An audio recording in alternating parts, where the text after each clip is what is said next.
Bismillahirrahmanirrahim. Yaxşılar bağçısı 3. bab. Savr to'g'risida. Allah Taala mundaq deydi. Ya eyyuhallazina amanu sabiru ve sabiru. Ey müminler, taat ibadetining mushaqqatlariga va sizlarga yetgan ig'irchiliklarga sabr qilinglar. Qur'on Karim Sura Ali Imron 200-oyatning bir qismi. Allah Taala yana mundaq deydi. وَلَنَبْلُوَنَّكُمْ بِشَيْءٍ مِّنَ الْخَوْفِ وَالْجُوعِ وَنَقْصٍ مِّنَ الْأَمْوَالِ وَالْأَنفُسِ وَالثَّمَرَاتِ وَبَشِّرِ الصَّابِرِينَ. Biz sizlarni bir oz qo'rqinch bilan, bir oz qahatchilik bilan va mollaringlarga, jonlaringlarga, bolalaringlarga, ziroatlaringlarga yetadigan ziyon bilan cho'qim sinaymiz. Beshiga kelgan musibat, ziyon zahmatlarga sabr qilg'uvchilarga Cennet bilen xushxabar bergin. Kur'an-ı Kerim Sure Baqara 155-oyat. Allah Taala yana mundaq deydi. İnnemâ yuvaffas-sabirûne ecrahum bighayri hisab. Faqat sabr qilguvchilarga ularning ajri hisobsiz beriladi. Kur'an-ı Kerim Sure Zumar 10-oyatning bir qismi. Allah Taala yana mundaq deydi. وَلَمَنْ صَبَرَ وَغَفَرَ إِنَّ ذَلِكَ لَمِنْ عَزْمِ الْأُمُورِ. Kimki aziyatga sabr qilsa, Allohning roziligi uchun intiqom olmasa, bu albatta marg'ub ishlardandir. Qur'on Karim Sura Shura 43-oyat. Allah Taala yana mundaq deydi. Ya eyyuhallazina amanu ista'inu bis-sabri was-salati innalloha ma'as-sabirin. Ey müminler, sabr orqali va namoz orqali yordam tilanglar. Allah Taala haqiqatan sabr qilguvchilar bilan birdir. Qur'on Karim Sura Baqara 153-oyat. Allah Taala yana mundaq deydi.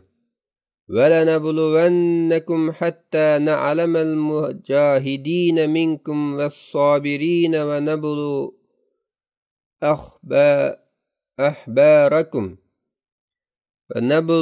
أَحْبَارَكُمْ.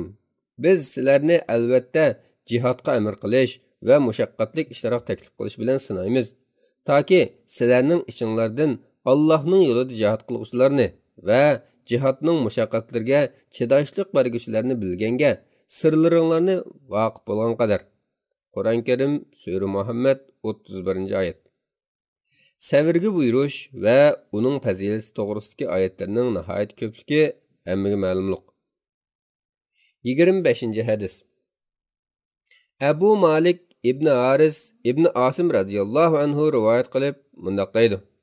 Payg'ambar alayhissalom mundaq degan: At-tuhuru shatrul iman velhamdulillah tamla'ul mizan ve subhanallahi velhamdulillahi tamla'ani ev tamla'a ma beynes semavati vel ardi ves salati nurun ves sadaqatu burhanun ves sabru diya'un vel Qur'anu hujjatun lek ev aleyk kullun nas yagdu fe ba'i'un nefsehu فمعتقاه أو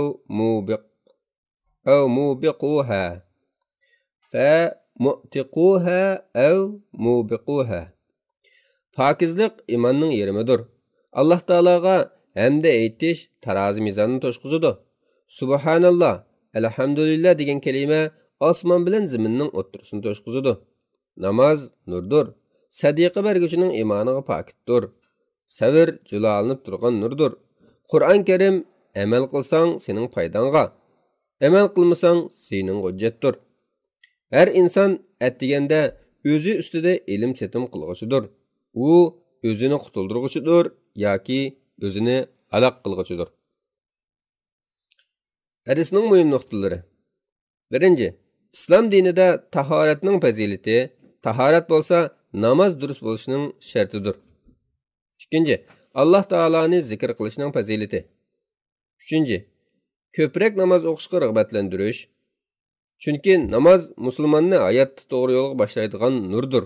U kishini yomon ishlardan to'sidi, yaxshilikka yetaklaydi, halokatdan saqlab qoladi. 4. Ko'proq sadaqa berish. Chunki u mu'minning iymonining rostligi va ixlosining dalil pakitidir. 5. Sabrning fazilatining bayoni. 6. Qur'on Karim shariat ahkomlarining birinchi manbasidir. Talash tortishlarga hukm qiluvchidir. Musulmonning dasturidir. 7. İnsonning ziyon tortmaslik, o'zining foydasiga ish qilish uchun cho'qim yaxshi amallarni qilish kerakligi. 8. Musulmonning o'z umrini Alloh taologa toat ibodat qilishga sarf qilishining zarurligi. 26. Hadis. Abu Said ibn Malik radhiyallohu anhudan rivoyat qilinadiki, Ansariylardan bir munch kishilar Payg'ambar alayhissalomdan g'animatlarni berishni so'radi. Payg'ambar alayhissalom ularga berdi. Ular yana so'radi. Payg'ambar alayhissalom yana berdi. Hatto Payg'ambar alayhissalomning yanida bergudek bir narsa qolmadi. Payg'ambar alayhissalom ularga qo'lidagi narsalarning hammasini berib bo'lgandan keyin "Ma yakun min khayrin falan addakhirahu ankum va man yasta'fif yu'iffahu va man yasta'fif yu'iffahu Allah va man yastaghni yughnihi Allah va man yatasabbar yusabbirahu Allah va ma u'tiya ahadun ata'an khayran va awsa'a minas sabr." Men ilkimdeki yaxshiliklarni sizlardan hergiz ayamayman. Kimki iffetlik bo'lishni talab qilsa, Alloh taolo uni qanoatchan qiladi. Kimki behojat bo'lishni talab qilsa, Alloh taolo uni ma'naviy jihatdan boy qiladi va kimki sabr qilsa, Alloh taolo uni sabrchan qiladi. Hech odamga sabrdanmi yaxshiroq, kengroq bir narsa berilgani yo'q. Buxoriy va Muslim rivoyat qilgan. Buxoriy va Muslim rivoyat qilgan. Hadisning muhim nuqtalari. 1. Payg'ambar alayhissalomning tabiatiga singgan saxiylik, kangqonlikdek go'zal axloqiy fazilati. 2. Mol dunyoning ko'p bo'lishi haqiqiy boylik emas, balki haqiqiy boylik ma'naviy boylik ekanligi. 3. Kishini qanoatchan, iffetlik bo'lishga rag'batlantirish. 4. Sabrning kishiga go'zal axloq, esil xuluq ato qildiganligi. 27. Hadis.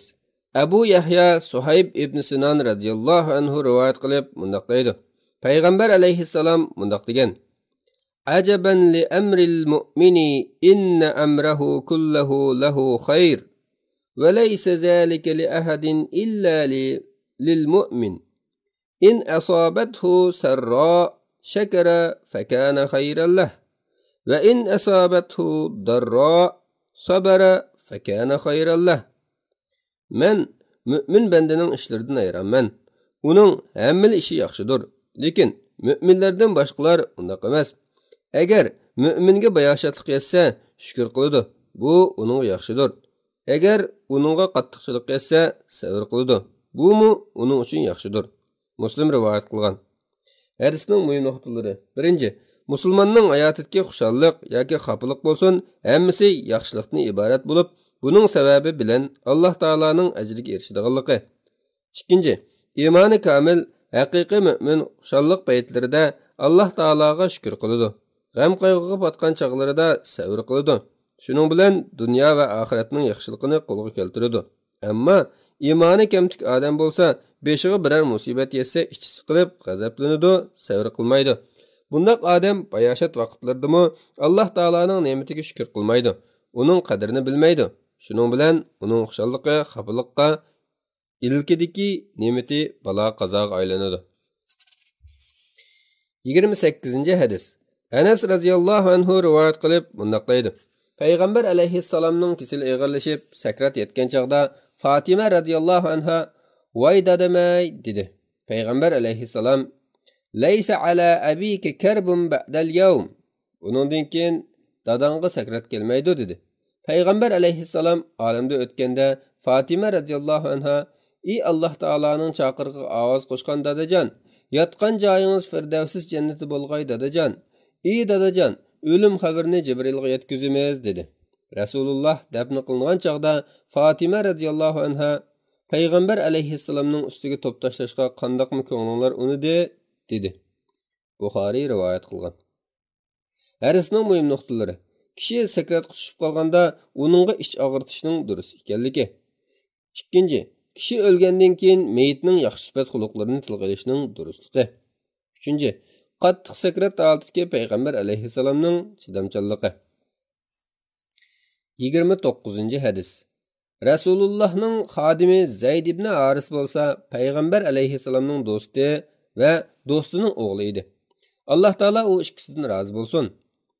Uningda rivoyat qilinadiki, payg'ambar alayhissalomning qizi Zaynab, "Mening o'g'lim sakratda, bizning qashimizga kelgan" deb payg'ambar alayhissalomga odam aytganda, payg'ambar alayhissalom barmasdan salom yo'llab, "Innalloha ma akhaza va ma lahu a'ta."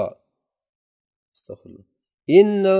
Inna lillahi ma akhaza va lahu ma a'ta. Ve kullu şeyin indehu bi acelin musamma. Faltasbiri vel tahtasib. Algan nerse Allah Taala'nındır. Bergen nerse mi Allah Taala'nındır. Her qandaq işning Allah Taala'nın dergahida belgilangan muddati buludu. Qizim sabr qilsin ve savob umid qilsin dedi. Zeynep radiyallahu anha qasam qilib payg'ambar alayhissalomning cho'qim kelishini söylep yana odam avatdi. Ondan payg'ambar alayhissalom o'rnidan turib Sa'id ibn Ubada, Muaz ibn Jabal, Ubay ibn Ka'b va Zayd ibn Sabit qatorliq bir muncha sahobalar bilan billa qizining uyiga qarab mangdi. Uyga kirganda bola Rasulullohning quchqiga qo'yildi. Bola bearam bo'lib ingravatdi. Rasulullohning ko'zidan yosh qo'yildi. Sa'id, "Ey Alloh taolaning payg'ambari, bu nima ish?" dedi. Payg'ambar alayhissalom, "Hazihi rahmatun ja'alahallohu ta'ala fi qulubi ibadihi." Bu Allah Taala xoligan bandalarga diliga salgan rahmatdir dedi. Yana bir rivoyatda fi qulubi man sha min ibadihi va innama yarhamullohu min ibadihi ar-ruhama. Allah Taala xohlagan bandalarning qalbida rahmat paydo qiladi. Haqiqatan Allah Taala bandalarning ichidagi rahimdil bo'lgan bandalarga marhamat qiladi deyilgan. Buxoriy va Muslim rivoyat qilgan. Hadisning muhim nuqtalari. Kesel odam sakratga tushib qolganda taqvo, fazil kishilarning barakatini va duosini umid qilish yuzidan ularni sakratga tushgan odamning yana turg'ilishining durust ekanligi. Ikkinchi, Alloh taolaning bandalarga rahim qilish, o'zaro mehr shafqat qilishga rag'batlantirish. Uchinchi, kishilarni bag'ritoshlik, rahimsizlikdan ogohlantirish. To'rtinchi, vah deb so'ran salmasdan ovozsiz yig'lashning durust ekanligi. Beshinchi, hozir odamning musibat qayg'usini yengillatish uchun uningga tasalli berish, chiroyli gaplarni qilish. 30-hadis. Suhayb radhiyallohu anhu rivoyat qilib mundoq deydi. Payg'ambar alayhissalom mundoq degan: "Kana malikun fi man kana qablakum va kana lahu sahirun. Falamma kabira qala lil maliki inni qad kabirtu fab'as ilayya ghulaman u'allimuhu as-sihra. Fab'asa ilayhi ghulaman yu'allimuhu. وكان في طريقه إذا سلك راهب فقعد إليه وسمع كلامه فأعجبه. وكان إذا أتى الساحر مر بالراهب وقعد إليه، فإذا أتى الساحر ضربه، فشكى ذلك إلى الراهب فقال: إذا خشيت الساحر فقل حسبني أهلي، وإذا خشيت أهلك فقل حسبني الساحر. فبينما هو على ذلك إذ أتى على دابة عزيمة قد حبست الناس، فقال: اليوم أعلم الساحر أفضل أم الراهب أفضل؟ فأخذ حجرا فقال: اللهم إن كان أمر الراهب أحب إليك من أمر الساحر فاقتل هذه الدابة حتى يمضي الناس. فرماها فقتلها ومضى الناس. فآتى الراهب فأخبره، فقال له الراهب: أي بني، أنت اليوم أفضل مني، قد بلغ من أمرك ما أرى، وإنك ستبتلى، وإن ابتليت فلا تدل علي. وكان الغلام يبرئ الأكمة والأبرص، ويداوي الناس من سائر الأدوية من سائر الأدوية. فسمع جليس للملك كان قد عمي فأتاه بهدايا كثيرة فقال: ما ها هنا لك أجمع إن أنت شفيتني؟ فقال: إني لا أشفي أحدا، إنما يشفي الله تعالى. فإن آمنت بالله تعالى دعوت الله فشفاك، فآمن بالله تعالى فشفاه الله تعالى. فآتى الملك فجلس إليه كما كان يجلس، فقال له الملك: من رد عليك بصرك؟ قال: ربي. قال: ولك رب غيري؟ قال: ربي وربك الله. فأخذه فلم يزل يعذبه حتى دل على الغلام، فجيء بالغلام. فقال له الملك: أي بني، قد بلغ من سحرك ما تبرئ الأكمه والأبرص وتفعل. فقال: إني لا أشفي أحدا، إنما يشفي هو الله. فأخذه فلم يزل يعذبه حتى دل على الراهب، فجيء بالراهب فقيل له: ارجع عن دينك، فأبى. فدعا بالمنشار، فوضع المنشار في مفرق رأسه فشقه حتى وقع شقاه. ثم جيء بجليس الملك فقيل له: ارجع عن دينك، فأبى. فوضع المنشار في مفرق رأسه فشقه به حتى وقع شقاه. ثم جيء بالغلام فقيل له: ارجع عن دينك، فأبى. فدفعه إلى نفر من أصحابه فقال: اذهبوا به إلى جبل كذا وكذا فاصعدوا به الجبل، فإذا بلغتم زروته فإن رجع عن دينه وإلا فاطرحوه. فذهبوا به فصعدوا به الجبل، فقال: اللهم اكفينيهم بما شئت. فرجف بهم الجبل فسقطوا. وجاء يمشي إلى الملك، فقال له الملك: ما فعل أصحابك؟ فقال: كفانيهم الله تعالى. فدفعه إلى نفر من أصحابه فقال: اذهبوا به فاحملوا في قرقر وتوسطوا به البحر، فإن رجع عن دينه وإلا فاقذفوه.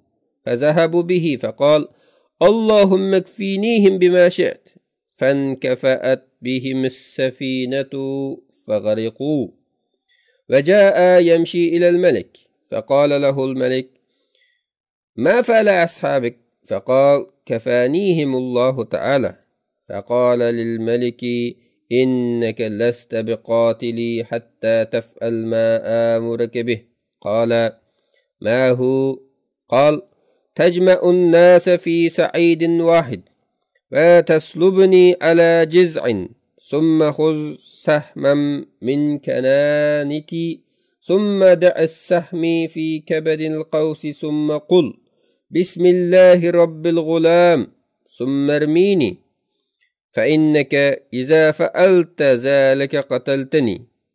فجمع الناس في سعيد واحد وسلبه على جزء، ثم أخذ سهما من كنانته، ثم وضع السهم في كبد القوس، ثم قال: بسم الله رب الغلام، ثم رماه، ووقع السهم في صدغه، فوضع يده في صدغه فمات. فقال الناس: آمنا برب الغلام. فأوتي الملك فقيل له: أرأيت ما كنت تحذر؟ قد والله نزل بك حذرك، قد آمن الناس. فأمر بالأخدود بأفواه السكك، فهدت وأدرم فيها النيران. وقال: من لم يرجع عن دينه فأقحموه فيها، أو قيل له: اقتحم. ففعلوا حتى جاءت امرأة ومعها صبي له، سبي لها فتقاعست أن تقع فيها فقال لها الغلام يا أماه اصبري فإنك على الحق. Sizlerden ilgiri kişiler arasında bir padişah ötken bulup, onun bir sehrigeri var idi. O sehriger qirganda padişahqa, "Men qirib qaldım. Maň bir bal evätseň, men onunğa sehrigerlikni ögütüp qoysam" depdi. Padişah onunğa bir balany sehr ögünüşke evätipdi. Bala yolda ketip etip bir rahip uçrap qapdy. Onun yanında olturup sözlerini anlap rahipqa qızıqıp qapdy. Şunun bilen o her günü sehrigerning yanıga bargıça rahipning qışida olturdy eken.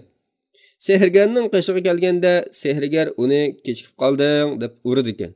Bu bala bu işni rahip şikayet qıpdy. Rahip onunğa, "Eger sehrigerden qorqsaň, onunğa meni öýdikiler kechiktirdi" degen. "Eger öýüňdikilerden qorqsaň, meni sehriger kechiktirdi" degen depdi. Bala şundaq qılıp yurgan kunlarning biride uçtum-tut yoğan bir hayvan payda bulup kişilerinin yolunu tosuwapdy. Bala koňlida rahip üstünmü yoki sehriger üstünmü? Bunu bugün bir bilip bakay. Depdi de taşdan birini elip, "Ey Allah, eğer sana rahipning işi sehrigerning işidan yaxshi bolsa, muşu taş bilen hayvanni öldürgün, kişilerinin yolu ravan bolsun" dep taşni etipdi. Şunun bilen hayvan ölüpdi. Kişilerinin yolu ravan bopdu. Bala bu işten rahibni haberlendiripdi. Rahip balaga, "Ey balam, sen bugün menden eşip ketipsen. Bu makamga egi bolupsan. Hakikaten sen pat arada sınaqqa duç kelesen. Sınaqqa duç kelgen çağında meni aşkarlap qoymagyn" depdi. Keyinçe bala qarığı, aq kesellernimi ve baş kesellernimi davalaydigan bolupdi. Bir günü padişahning kör bolup qalgan ülpetdişidan biri bunu anlap nurgun hediyelerni elip kelip, "Eger közümni saqaytip qoysaň, muşu narsalarning hammasini sana soğuk qilaman" depdi. U bala, "Men haqiqatan hech bir kishini saqaytalmayman. Faqat Alloh taolo shifolik beradi.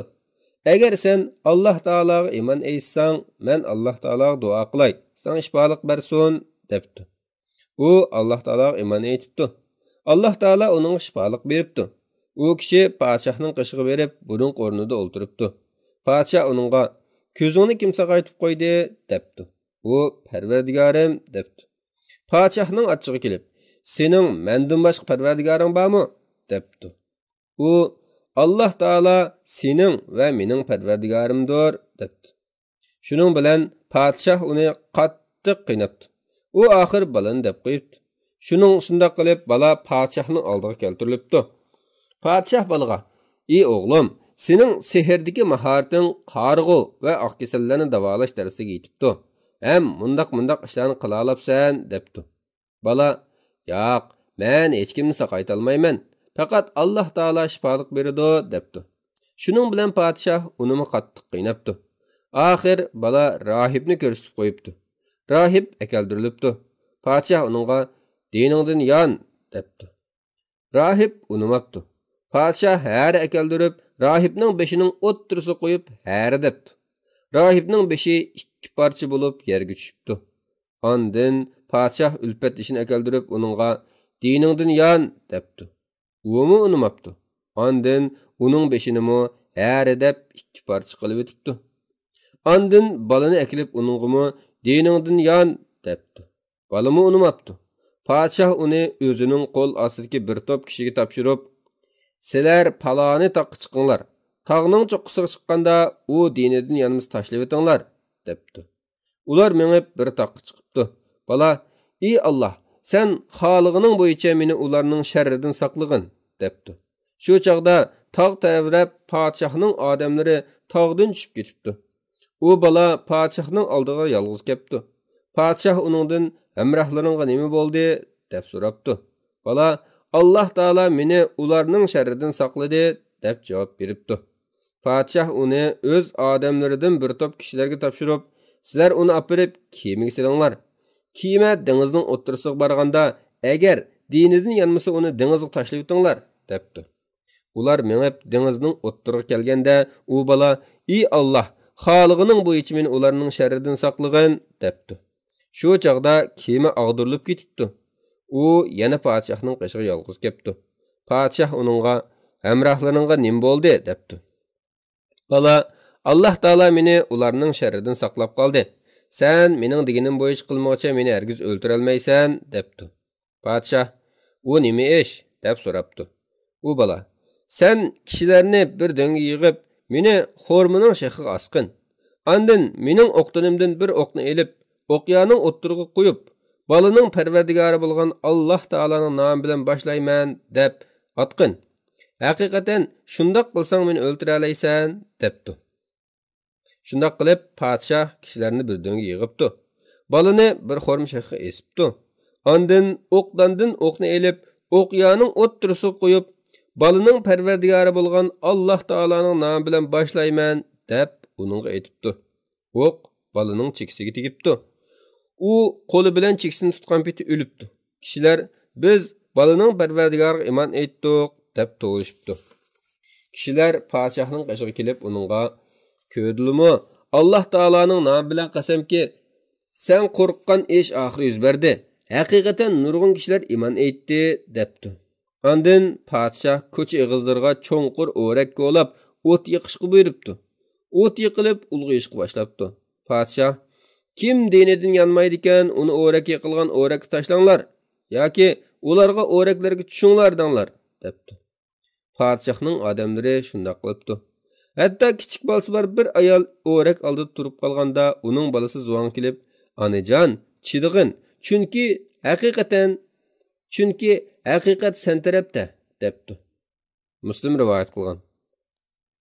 Hadisning muhim nuqtalari. 1.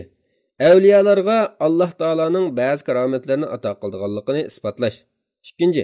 Urushda va shuningga o'xshash holatlarda o'z jinini halok bo'lishdan saqlab qolish uchun yolg'on aytishning durust ekanligi.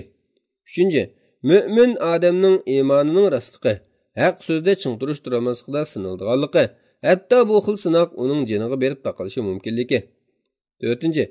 Alloh taologa da'vat qilish va haqni isbotlash yo'lida fidokorlik qilishning fazilati. 5.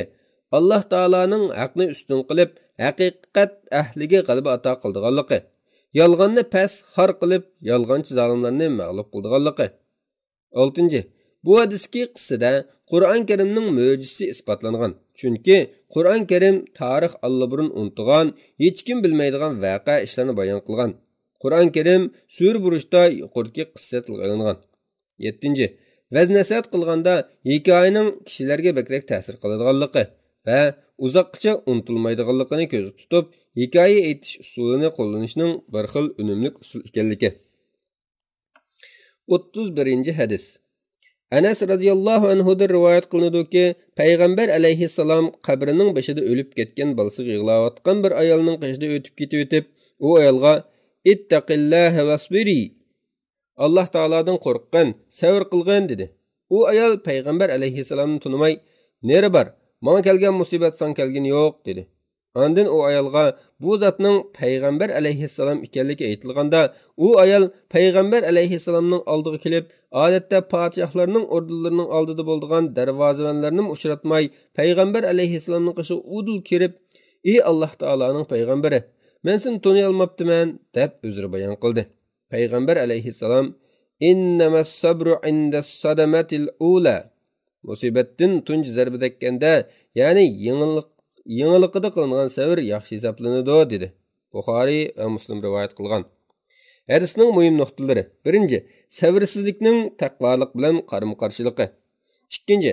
Banda savob topadigan sabr degan musibat yetgan eng dastlabki vaqtda qilgan sabr bo'lib, keyin vaqtning o'tishi bilan tabiiy holda xafalik unutilib, odam sabr qilib qoldiganligi. 3. Payg'ambar alayhissalomning kishilar bilan bo'lgan muomaladagi kamtarligi va nadonga savrchan, muloyim muomala qildiganligi. 4. Mo'minning har vaqt yaxshilikka da'vat qilib, yomon ishlardan to'sishni odatiga aylantirish kerakligi. 5. Ayollarning qabri yo'qlishining durust ekanligi. Agar undoq bo'lmagan bo'lsa, payg'ambar alayhissalom albatta u ayolni cheklagan bo'ladi. 32. Hadis. Abu Hurayra radhiyallohu anhu rivoyat qilib mundaq deydi. Payg'ambar alayhissalom mundaq degan: "Yaqulullohu ta'ala ma li 'abdil mu'mini 'inda jazaa'un iza qabadat safiyahu min ahli dunya summa ihtasabahu illa al-jannah. Allah Taala mundaq deydi: Agar men mu'min bandamning yaxshi ko'rgan biror odamini elib ketsam, u savob umid qilib sabr qilsa, men uni faqat jannat bilanla mukofotlayman. Buxoriy rivoyat qilgan. Hadisning muhim nuqtalari: insonning beshiga tushgan musibatlarning eng og'iri yaxshi ko'rgan odamining o'lib ketishi ekanligi. Ikkinchi, imonsiz odam mayli har qancha ko'p yaxshi amallarni qilsa-mu, Alloh taolaning dargohida uningga qilchog'liq savob berilmaydiganligi. 33-hadis. Aisha radhiyallohu anhadan rivoyat qilinadiki, u payg'ambar alayhissalomdan vabo kasali to'g'riliq so'ragan. Payg'ambar alayhissalom uningga annahu kana azaban yab'asuhu Alloh taala ala man yasha فجعله الله تعالى رحمة للمؤمنين فليس من عبد يقع في الطاعون فيمكث في بلده صابرا محتسبا يعلم أنه لا يصيبه إلا ما كتب الله إلا كان له مثل أجر الشهيد. Vaba burun Allah Taala'nın xalqan bendilik evetken bir türlük azabı idi. Keyin uni Alloh taolo mu'minlar uchun rahmat qildi. Vabo kasaliga mubtalo bo'lgan odam menga faqat Alloh taolo bitib o'tgandan boshqa ish bo'lmaydi deb qarab, sabr qilgan holda Alloh taoloning savobini umid qilib, shu shaharda tursa, jazman uningga shahidning savobi beriladi degan. Buxoriy rivoyat qilgan.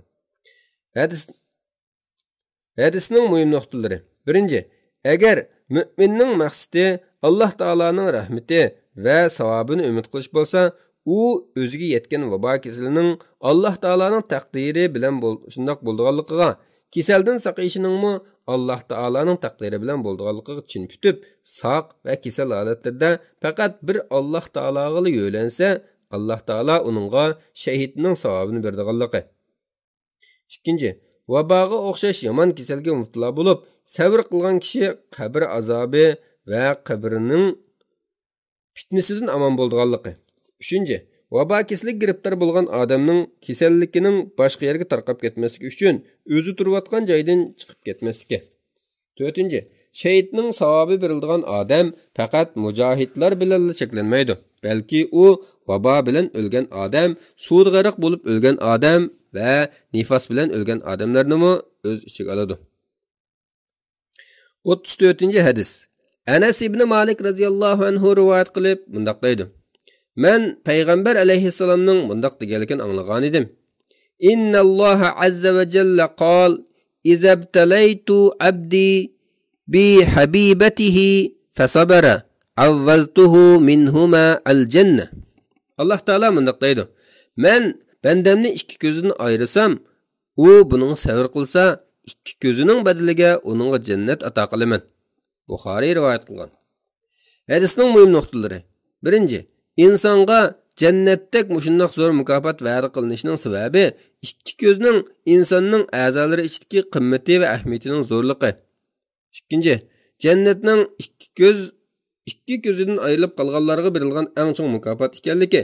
Chunki dunyoning maishatlaridan bahramand bo'lishning kishiga baquvvat emasligi, ammo jannatga kirgan odamning mangu u yerda qoladiganligi. 35-hadis.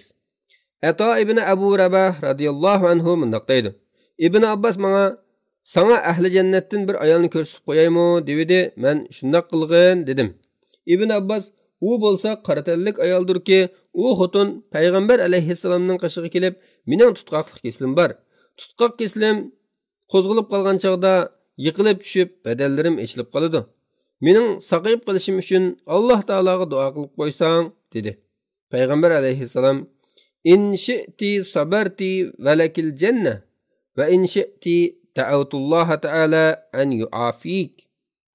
Agar sabr qilsang, buning uchun jannatga kirasan. Agar xohlasang, saqayishing uchun Alloh taologa duo qilay dedi. U ayol: Men sabr qilay, keslim tutganda ichilib qolaman. Mening ichilib qolmasligimni duo qilib qo'ysang dedi. Payg'ambar alayhissalom u ayolga duo qilib qo'ydi. Buxoriy va Muslim rivoyat qilgan. Hadisning muhim nuqtalari. Bu dunyodagi balo qazoga sabr qilishning kishini jannatga erishtiradiganligi. Ikkinchi, Kesel davolashda dori ukul ishlatish bilan birga Alloh taolodan shifolik tilab iltijo qilish, duo qilishning foydali ekanligi. 3.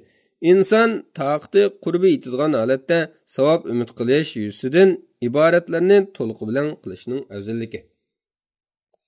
36. hadis. Abu Abdurrahman Abdullah ibn Mas'ud radhiyallohu anhu rivoyat qilib bunday deydi.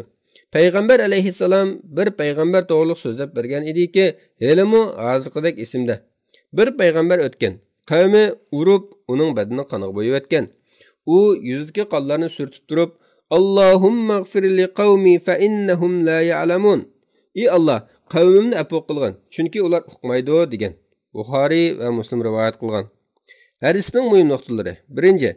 Payg'ambarlarning kishilarni Alloh taologa da'vat qilish yo'lida tortgan jafo aziyatlarga sabr qilishi. 2. Nodonlar bilan muomala qilishganda payg'ambar alayhissalomning axloqi va kengqo'rsoqlikni ulgu qilib, nodonlar bilan teng bo'lmaslik kerakligi. 3. Payg'ambar alayhissalomning da'vat yo'lida chekkan aziyatlarga sabr qilishi. Uhud kuni payg'ambar alayhissalom yuzidagi qonni surtib turib, "Parvardigorim, qavmimni mag'firat qilgin, ular uqmaydi" deyishdan boshqa so'z qilmaganligi. 37. hadis. Abu Said va Abu Hurayra radhiyallohu anhumalar rivoyat qilib bunday deydi.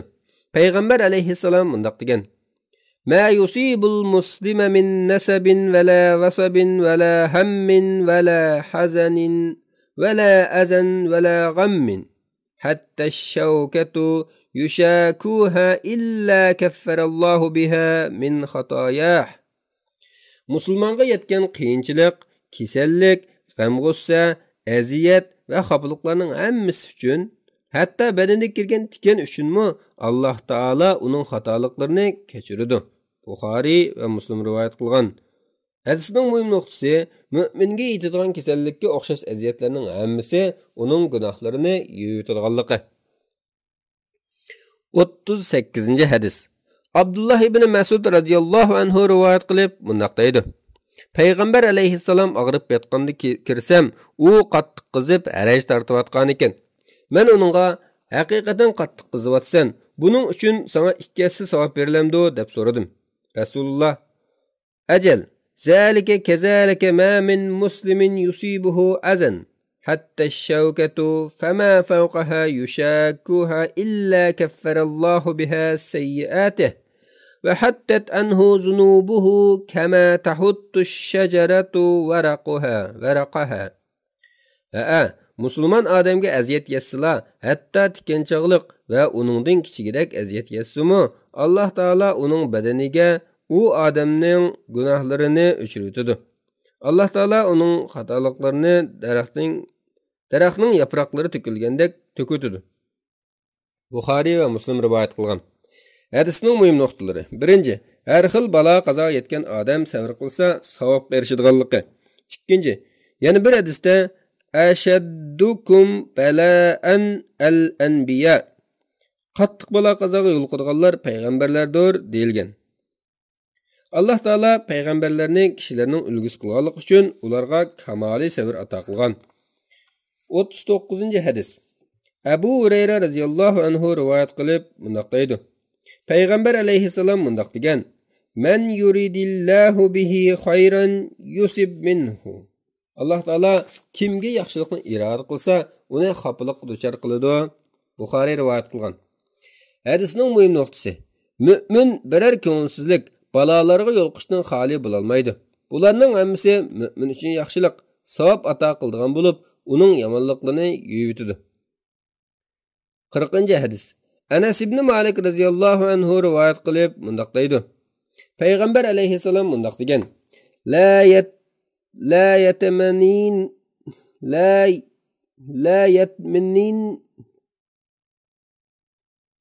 La yatmaninna ahadukumul mauta li durrin asabahu, fa in kana la budda fa'ilan falyaqul Allahumma ahyini ma kanatil hayatu khayran li ve tevaffani iza kanatil vefatu khayran li. Sizlardan bir kim kesel bolup qalğanlyk üçün ölümni arzu qılmasın. Eğer çoqum şundaq qıladigan bolsa, mundaq desin: "Ey Allah, Mana hayatlık yaxşı bolduğan bolsa, meni hayat qaldırğın. Manga mamatliq yaxshi bo'lgan bo'lsa, meni qabzroq qilgan. Buxoriy va Muslim rivoyat qilgan. Hadisning muhim nuqtalari. Birinchi, bu yerdagi kasal boshqa ziyon zahmatni o'z ichiga oladi. Müminning hayotlik va mamatlik ixtiyorini Alloh taologa topshirganligi. Uchinchi, agar bir odamning o'limni orzu qilishi Alloh taologa sig'inish yuzidan yoki Alloh taolo yo'lida shahid bo'lish va yoki muborak yurtda dafsana qilinishdan orzu qilish yoki dinda fitna paydo bo'lishdan qo'rqish yuzidan bo'lsa, yomon sanalmaydiganligi. 41. hadis. Abu Abdullah Habbab ibn Arad radhiyallohu anhu rivoyat qilib bunday deydi. Payg'ambar alayhissalomning qishig'i holi aytqil kelsak, u Ka'baning soyasida chapinni beshi qo'yib yetibdi ekan. Biz uningga Alloh taoladan bizga nusrat talab qilmamsan, bizga duo qilmamsan desak, payg'ambar alayhissalom قد كان من قبلكم يؤخذ الرجل فيحفر له في الأرض فيجعل فيها ثم يؤتي بالمنشار فيوضع على رأسه فيجعل نصفين ويمشط بأمشات الحديد ما دون لحمه وعزمه ما يصده ذلك عن دينه والله ليتمن الله هذا الأمر حتى يسير الراكب من صنعاء إلى حضر الموت لا يخاف إلا الله والذئب على غنمه ولكنكم تستعجلون. Sizlerden ilgiri ötken ümmetlerden bulgan adamlar tutup gelinip, koğlangan oraklarga taşlanıp, ularning başları her bilen erdiletti. Şunun bilen ularning başları iki parça qilib o'tiladi ve tömür tağaqlar bilen ularning bedelleri tarılıp, göğüşleri üstxonlardan ajratib o'tiladi. Bularning hammasi ularni dinidan yandırib o'tilmagan edi. Alloh taolo bilan qasamki, Alloh taolo islom dinini ustunlik ega qiladi. Hatta san'adın azri mavtkichi bo'lgan arliqda mangan ulug'liq kishilar Alloh taolodan boshqa hech kimdan qo'rqmaydigan bo'ladi. Fadillari to'g'riliq bo'rilardan ansiraydi. Lekin sizlar aldirab ketyapsizlar dedi. Buxoriy rivoyat qilgan. Yana bir rivoyatda va huwa mutawassidun burda.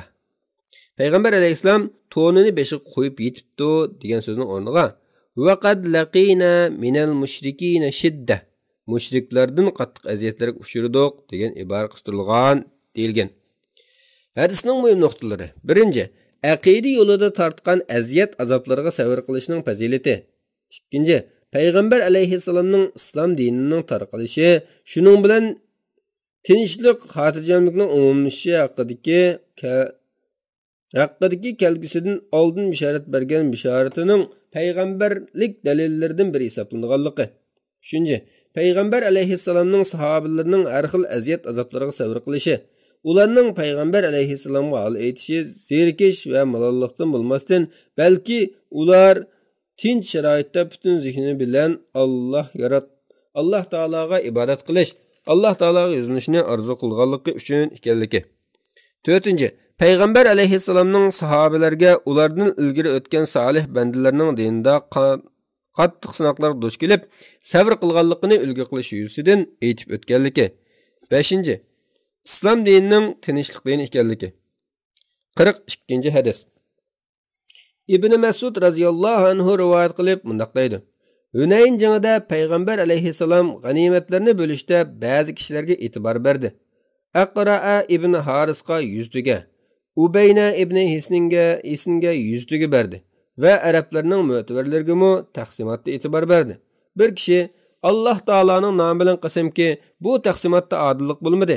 Alloh taolaning rozisi ko'z tutilmadi degan edi. Men Alloh taolo bilan qasamki, bu gapni cho'qim payg'ambar alayhisalomga yetkazaman dedim. Ondan payg'ambar alayhisalomning qishig'i kelib bu gapni yetkazganimda, payg'ambar alayhisalomning chiroyi o'zgarib, go'yo qizil bo'yoq tusga kirdi. Ondan u "Faman ya'dilu iza lam ya'dilillahu va rasuluhu." Summa qal: "Yarhamullahu Musa qad uziya bi aksara min haza fasabar." Alloh taolo va Alloh taolaning rasuli adil bo'lmasa, kim adil bo'ladi dedi. Ondan keyin Allah Taala Musa alayhissalomga rahmat qilsin-ki, haqiqatan uningga buningdimi ko'p aziyat etgan edi, u sabr qilgan dedi. Men buningdan keyin men hargizmi payg'ambar alayhissalomga gap to'shib kelmayman dedim. Buxoriy va Muslim rivoyat qilgan. Hadisning muhim nuqtalari: birinchi, yomon past odamlarni afu qilish payg'ambarlarning qadimdan buyon odat ekanligi. Ikkinchi, payg'ambar alayhissalomning qalblarini do'stlashtirishdagi hikmati va muloyim keng qo'rsoqligi. Uchinchi, payg'ambar alayhissalomning ilgari o'tgan payg'ambarlardan o'rnak elishi. To'rtinchi, payg'ambarlarmi o'xshashlar odam bo'lganligi uchun umu odamlarga o'xshash yaxshilikdan xushallanib, ko'ngilsizlikdan xafa bo'lganligi. 43-chi hadis. Anas radhiyallohu anhu rivoyat qilib mundaq deydi. Payg'ambar alayhissalom mundaq degan: "İza aradallohu bi abdihi khayran ajjala lahu al-uqubata fid-dunya va iza aradallohu bi abdihi ash-sharra amsaka anhu bi zambihi hatta yuwafi bihi yawm al-qiyamah." Agar Allah Taala birər bəndisiga yaxşılıqni irad qilsa, uningga beriladigan jazoni oxiratga qoldirmay dunyoda berib o'tadi. Agar Allah Taala birər bəndisiga yomonlikni irad qilsa, uning gunohining jazosini qiyomat kuni to'liq berish uchun oxiratga qoldiradi. Payg'ambar alayhissalom yana inna izamal jazai ma'a azmil bala va inna Allah Taala iza ahabba qauman ibtalahum faman radiya falahu rida va man sakhita falahu as-sakht. Kishiga beriladigan baloyi afat qancha cho'ng bo'lsa, uningga beriladigan savobmi shuncha cho'ng bo'ladi. Alloh taolo haqiqatan biror qavmni yaxshi ko'rsa, turli balolar bilan uni sinaydi. Kimki uningga rozi bo'lsa, Alloh taolo uningdan rozi bo'ladi. Kimki uningdan dodlasa, Alloh taolo uningga g'azablanadi degan edi. Tirmiziy rivoyat qilgan. Hadisning muhim nuqtalari: birinchi, kishilarning din yo'lida turli sinoqlarga duch keladiganligi. Ikkinchi, musibat, kasallikka sabr qilish kishining gunohini yuydiganligi. Uchinchi, Alloh taolaning to'g'ri yo'ldagi bandasini yaxshi ko'rishi uni turli ishlar bilan sinash orqali bo'ldiganligi. To'rtinchi, mu'minning duch kelgan sinoqdan datlab, umidsizlanib shikoyat qilmasdan Alloh taolaning taqdiriga rozi bo'lish kerakligi. 44-chi hadis. Anas radhiyallohu anhu rivoyat qilib mundaq deydi: Abu Talhaning o'g'li og'rib qilib, u odam topqili uydan chiqib ketgandan keyin bola o'lib qoladi. Abu Talha qaytib kelib, o'g'lim qandoq deb so'raydi. Bolaning onasi Ummu Sulaym burunqidek xotirjam yotadi deydi. Ondan kech tomoq olib keladi. Kech kirganda Abu Talha ayoli bilan bir to'shakda birga bo'ladi. Ish tikkandan keyin Ummu Sulaym bolani dafn qilinglar deydi. Ertasi deganda Abu Talha payg'ambar alayhissalomning huzuriga kelib bo'lgan ishni aytadi. Payg'ambar alayhissalom "Arrastumul layla?" Kechida bir to'shakda birga bo'ldinglarmi deydi. Abu Talha "Ha" deb javob berdi. Payg'ambar alayhissalom "Allohumma barik lahuma." Ey Alloh, u ikkisiga barakat ato qilgin deb duo qiladi. Keyin Ummu Sulaym bir o'g'il tug'di. Anas radhiyallohu anhu aytadi: Abu Talha menga balani ko'tirib payg'ambar alayhissalomning qishig'i borgan deb bola bilan birga bir nechta xurmni avatdi. Payg'ambar alayhissalom "Ma'ahu shay'un?" bola bilan bir narsa bormi dedi. Men "Ha, bir nechta dona xurm bor" dedim. Payg'ambar alayhissalom u xurmlarni elib, chaynagandan keyin og'zidan chiqarib, bolaning og'ziga silib ig'izlantirdi. Bolaga Abdullah deb ism qo'ydi. Buxoriy va Muslim rivoyat qilgan. Buxoriyning rivoyatida Uyaynaning o'g'li mundaq deydi: Ansariylardan bir kishi aytdi: "Men 9 bolani ko'rdim. Ularning hammasi Qur'onni yodlaganlar bo'lib, mushu Abdullahning bolalari edi." Muslimning rivoyatida Abu Talhaning Ummu Sulaymdan bo'lgan o'g'li o'lib ketdi. Ummu Sulaym o'zining bolalariga "Sizlar Abu Talhaga bolasi tug'liq, men gap qilmoqchi, hargiz gap qilmanglar" dedi. Abu Talha qaytib keldi. Ummu Sulaym uningga kashk tomoq olib keldi. U yedi va ichdi. Ondan Ummu Sulaym ilgari yasangandan chiroyliroq yasandi. Ondan Abu Talha uning bilan birga bo'ldi. Bu ayol Abu Talhaning yeb ichib va bir to'shakda birga bo'lib bo'lgandan keyingi kayfiyatini ko'rib aytib baqa, agar kishilar bir oiladan biror narsani ariyat olgan bo'lsa, ondan shu oila ariyat olgan narsani talab qilsa, uni qaytarib berimiz bo'lamdi dedi. Abu Talha "Yo'q" dedi. Ayoli, "Undaqda sen o'g'lingning ishiga savr qilib savob ko't" dedi. Abu Talhaning achchig'i kelib, "Sen mening junub holatda turganimda o'g'limning ishini menga xabar qildingmi?" dedi. Ondan u payg'ambar alayhissalomning qishig'i kelib bo'lgan ishni bayon qildi. Payg'ambar alayhissalom, "Barakallohu lakuma fi laylatikuma." İkkinglarning kechasiga Alloh taolo barakat ato qilsin dedi. Ummu Sulaym amildor bo'ldi. Ummu Sulaym bir safarda Rasululloh bilan birga edi. Payg'ambar alayhissalom safardan qaytganda Madinaga kechis kirmaydi. Ular Madinaga az qolganda Ummu Sulaymni to'lg'oq tutdi. Abu Talha ham to'xtab qoldi. Payg'ambar alayhissalom mengiverdi. Abu Talha, "Ey Rabbim, Payg'ambar alayhissalom qachon sirtqa chiqsa, uning bilan birga chiqishni shuncha yaxshi ko'rganligimni va Payg'ambar alayhissalom bilan birga qaytishni shuncha yaxshi ko'rganligimni albatta bilasan. Haqiqatan sen ko'rayotgan ish bilan yo'limdan to'xtab qoldim" dedi. Ummu Sulaym, "Ey Abu Talha, to'lg'oq azobi to'xtab qoldi, mengivergin" dedi. Ondan biz mangdiq. Madinaga kelganda Ummu Sulaymni yana to'lg'oq tutib bir o'g'il tug'di. Anam menga, "Ey Anas, taki Payg'ambar alayhissalom uni ig'izlantirmoqchilik, uni hech kimga emgizmanglar" dedi. Tang atqanda uni ko'tarib Payg'ambar alayhissalomning qishga keldim. Bola bilan birga bir nechta til xo'rim bor edi. Payg'ambar alayhissalom, "Ama'ahu shay'un?" Bola bilan bir narsa bormi dedi.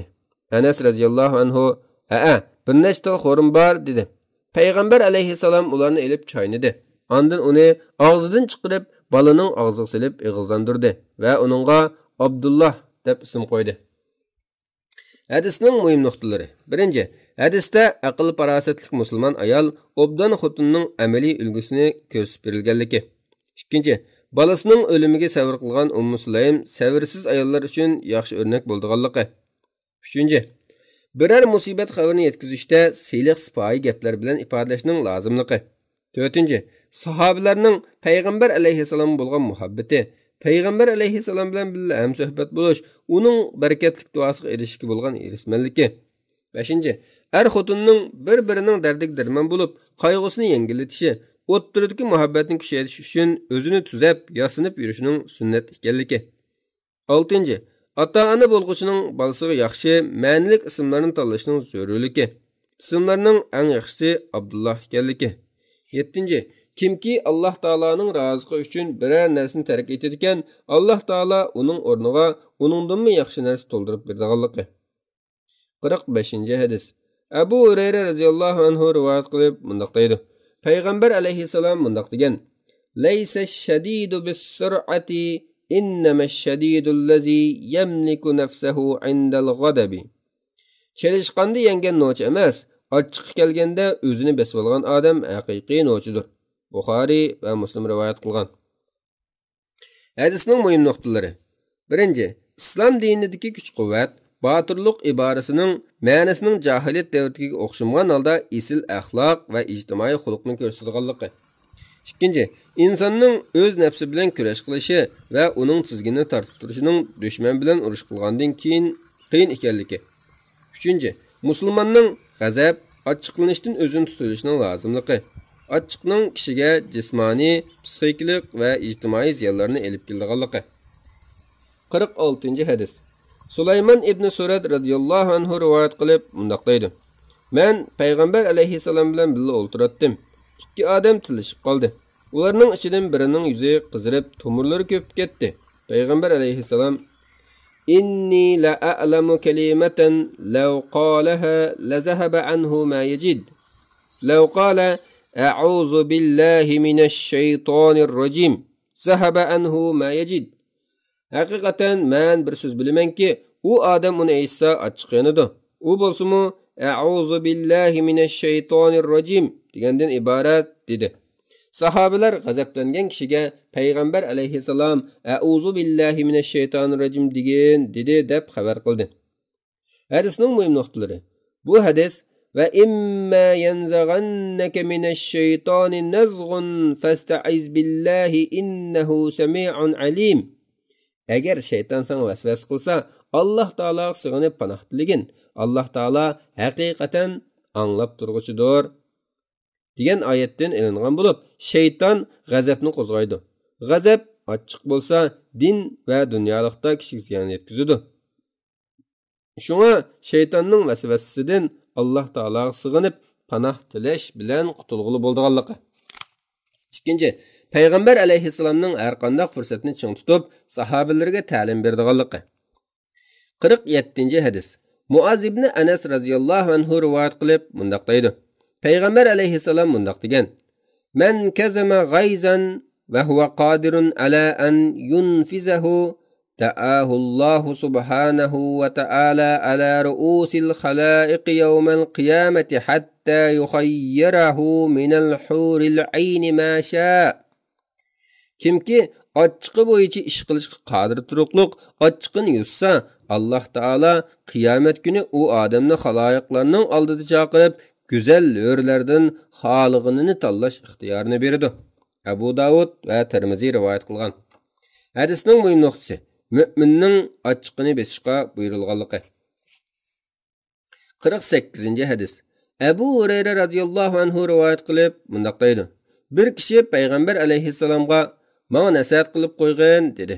Payg'ambar alayhissalom "La tog'dab, ochiqlanmag'in" dedi. U odam yana "Menga nasihat qilib qo'ygin" dedi.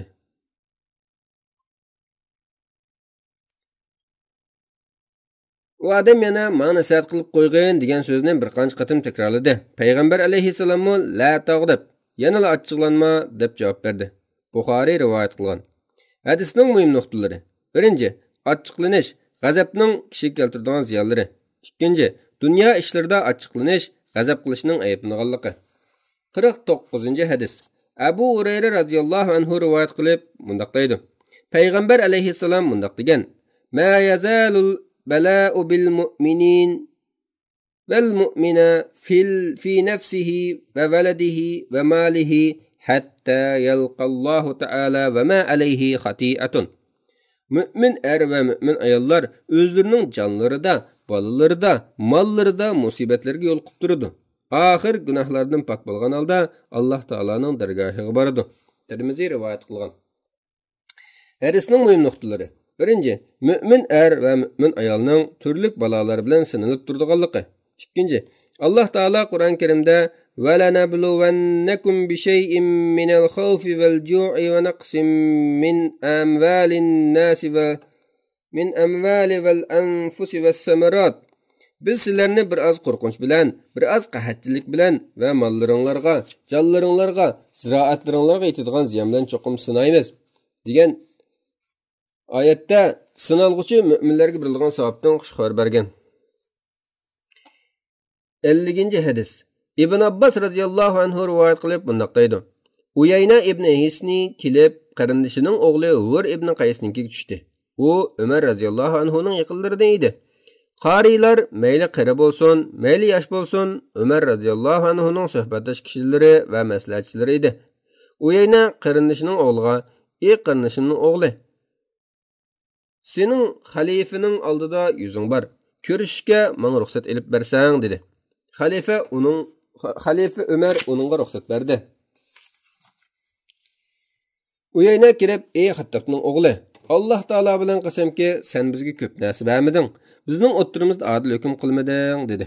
Umar radhiyallohu anhuning achchig'i keldi. Hatto uni urmoqchi bo'ldi. Ondan Hur ibn Qays uningga: "Ey mu'minlarning xalifasi, haqiqatan Alloh taolo o'z payg'ambariga xuzil afva bil va'mur bil Haqiqatan Alloh taolo o'z payg'ambariga xuzil affa va'mur bil urfi va a'riz anil jahilin. Apun dostqin, yaxshilikqa, ya'ni yaxshi so'z qilishga, yaxshi ish qilishga buyurgin va nadonlar bilan tang bo'lmagin. Ya'ni nadonlarning qilganini qilmay, ularga muloyim muomalada bo'lgin degan edi. Haqiqatan u nadonlardandir dedi. Allah Taala bilan qasamki, oyat o'qilayotgan chaqda Umar radhiyallohu anhu jim turdi. Umar radhiyallohu anhu Allah Taalaning kitobi o'qilgan chaqda har qanday ishni to'xtatdi. Buxoriy rivoyat qilgan. Hadisning muhim nuqtalari. Qur'on Karimni yodlagan qarilarning o'rnining yuqorligi. Ularning o'rni to'y-to'kin, o'lim yetimlarda Qur'on o'qib jon beqish bilan emas, balki Allah Taalaning Qur'ondagi ahkamlarga amal qiluvchi olimlar bo'lish bilan o'lchindiganligi. Ikkinchi, ish ustidagilarning yaxshi hamsuhbat bo'ladigan va to'g'ri maslahat beradigan kishilarni sirdosh, do'st tutish kerakligi. 51. hadis. İbn Mas'ud radhiyallohu anhu rivoyat qilib mundaq deydi. Payg'ambar alayhissalom mundaq degan: "Innaha satakunu ba'di asaratun va umurun tunkirunaha." Mendan keyin nafsaniyatchilik va sizlar xo'p ko'rmaydigan bir munch ishlar maydonga keladi, dedi. Biz: "Ey Rasululloh, u chaqda bizni nimaga buyuruysan?" dedik. Payg'ambar alayhissalom: "Tu'addunal haqqallazi alaykum va tas'alunallohallazi lakum." Sizlar ustinglardagi haqni ado qilinglar, haqqinglarni Alloh taoladan so'ranglar, dedi. Buxoriy va Muslim rivoyat qilgan. Hadisning muhim nuqtalari. 1. Müminlarni taqdirning yaxshi va yomonliklariga rozi bo'lish, uning sabr qilishga buyurish. 2. Hammani bilguchi, hikmat bilan ish qilguchi Alloh taolaga bo'ysunish. 52. hadis. Abu Yahya Usayd ibn Uzayr radhiyallohu anhu rivoyat qilib mundaq deydi. Ansarilardan bir kishi: "Ey Alloh taolaning payg'ambari, faloni kishiga amal berganingga o'xshash menga amal bermamsan?" dedi. Payg'ambar alayhissalom: "Innakum satalqawna ba'di asaratan fasbiru hatta talqawni alal hawd." Sizlar haqiqatan mendan keyin nafsaniyatchiliklarga duchor bo'lasizlar. Bu ishda toki Havz-i Kavsarda menga muloqot bo'lg'ich sabr qilinglar, dedi. Buxoriy va Muslim rivoyat qilgan. Hadisning muhim nuqtalari. 1. Payg'ambar alayhissalomning kelgusida yuz beradigan ishlardan oldin xabar berishdek mo'jizasi. 2. O'zi amal tutishga eng loyiq bo'lgan va shu ishni qilishga o'zidan boshqa munosib odam bo'lmagan ahvoldan boshqa sharoitda amal talab qilmaslikning afzal ekanligi. 53. hadis. Abu İbrahim Abdullah ibn Abu Avfa radhiyallohu anhumalar rivoyat qiladi-ki, Payg'ambar alayhissalom dushmanlar bilan urush qilgan kunlarning birida dushmanni toki kun qayrug'ich kutdi. Ondan o'rnidan turib: "Ya ayyuhan nas, la tatamannaw liqa'al adu was'alullohal afiya. Fa iza laqitumuhum fasbiru wa'lamu anna al-janna tahta zilalis suyuf." Ey xaloyiq, dushmanlar bilan uchrashishni umid qilmanglar va Alloh taoladan xotirjamlik so'ranglar. Agar dushman bilan uchrashsanglar chidamliq bo'linglar. Bilinglarki, jannat qilishlarning soyasi ostidadir, dedi. Ondan payg'ambar alayhissalom: "Allohumma munzilal kitab va mujriyas sahab va hazimal ahzab ihzimhum vansurna alayhim." Ey kitobni nazil qiluvchi, bulutlarni mangdirib bergichi, qo'shinlarni halok qiluvchi Alloh taolo ularni halok qilgin, ularga qarshi bizga yordam bergin, deb duo qildi. Buxoriy va Muslim rivoyat qilgan. Hadisning muhim nuqtalari. 1. Urush qilishning tayyorligi kuchini to'plab, obdan tayyorlik qilish, dushman bilan yuzlashish uchun otlanish va gunohli ishlarni tark etib, chin ixlosi bilan Alloh taologa tavba qilgandan keyin Alloh taolodan yordam tilab duo qilishni o'z ichiga oladi. 2. Boshqa kun tushgan ig'ir paytlarda Alloh taologa sig'inib duo qilishning shariatda tashabbus qilinadiganligi. 3. Payg'ambar alayhissalomning sahobalari va ummatiga bo'lgan rahmati. 4. Payg'ambar alayhissalomning sahoballarini dushman bilan yuz-yuz muloqot bo'lishni orzu qilishdan cheklaganligi. 5. Urush qilishda faqat moddiy kuchga tayanib olib, ehtiyot qilish bilan keskin bo'lishga sal qarashga bo'lmaydiganligi. Ayyuhannas, ishtonlar amuxas. Kitoblardan xabarsiz qolganlar bu kanalni qilinglar xos. Har xil yangi chiqqan kitoblardan vaqtida xabardor bo'lishni xohlaydigan qarindoshlarning bu kanalimizga ergashib olishingizlarni qizg'in qarshi olamiz.